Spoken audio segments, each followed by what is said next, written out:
Hey, what's up guys? Here are 7 pro tips and tricks that'll make you a better player in Clash Royale and help you win more matches. The best players in the world consistently drop their cards in the most optimal placements with the most precise timings, which generates them positive elixir trades, allowing them to always be up elixir on their opponent and spend more elixir on offense. If you practice these tips and tricks and incorporate them into your own gameplay, your Clash Royale skill will massively level up. Because when you're up elixir against your opponent, the game is so much easier.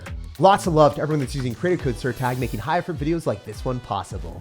When you drop a fisherman on this tile, it pulls the goblin from the goblin barrel and activates King Tower, which will allow your defense to be exponentially easier against rare recruits and log bait cycle spammers. When you're playing mortar against battle rams and ram riders, you can drop the mortar in the middle targeting the other tower and it still pulls the battle ram and the ram rider. This is especially useful when you're trying to go opposite lane of your opponent, or if you want extra space between your ranged cards on defense and your building, or if you want to just distract your opponent's win condition just a little bit more. But be careful, even though this works against battle ram and ram rider, it doesn't work against hog rider. You'll need to push the hog rider with a unit or a spell to go towards the mortar. One of the biggest benefits of mortaring in the other side is the fact that your opponent can't hit the tower they're going for and the mortar at the same time with a lightning or an earthquake. Your opponents with lightning or earthquake will have to pick between hitting your tower or your mortar.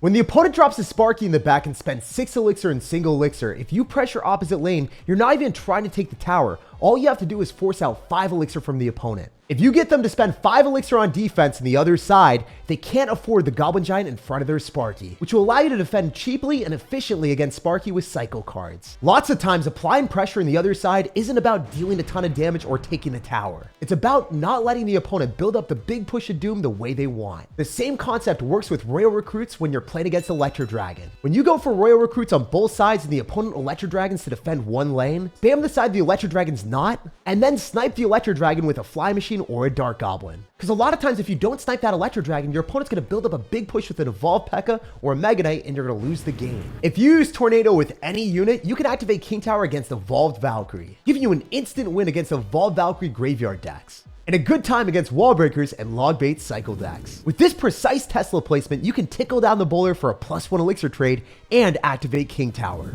Now this is a pro tip that 99% of the community doesn't know. When you play against Princess Bridge spammers with Spear Goblins, you need to know this placement. Dropping your Spear Goblins 4 tiles lower makes it so that they can't react to the Spear Goblins in time. Since the log has travel time from where it originates and they can only drop it at the bridge, the closer you drop your Spear Goblins, the easier it is for them to react. And you don't want to drop your Spear Goblins too far away because then they have to walk up to the princess. So dropping it 4 tiles from the princess is the most optimal placement because the Spear Goblins immediately shoot and the log has to travel its furthest. If you're down elixir, they're going to barrage you with more bait cards, but if you clean up the princess for 2 elixir, it's a +1 trade, and if they drop a log thinking they can clean it up, they're going to be down 3 elixir there. The best players in the world can't react quick enough to counter the Spear Goblins placement, so you gotta start doing it. Even without King Tower activated, believe it or not, you can fully counter Goblin Barrel with just 1 elixir skeletons. Simply drop your skeletons in this placement and enjoy the +2 elixir trade while you cycle to your skeleton's evolution.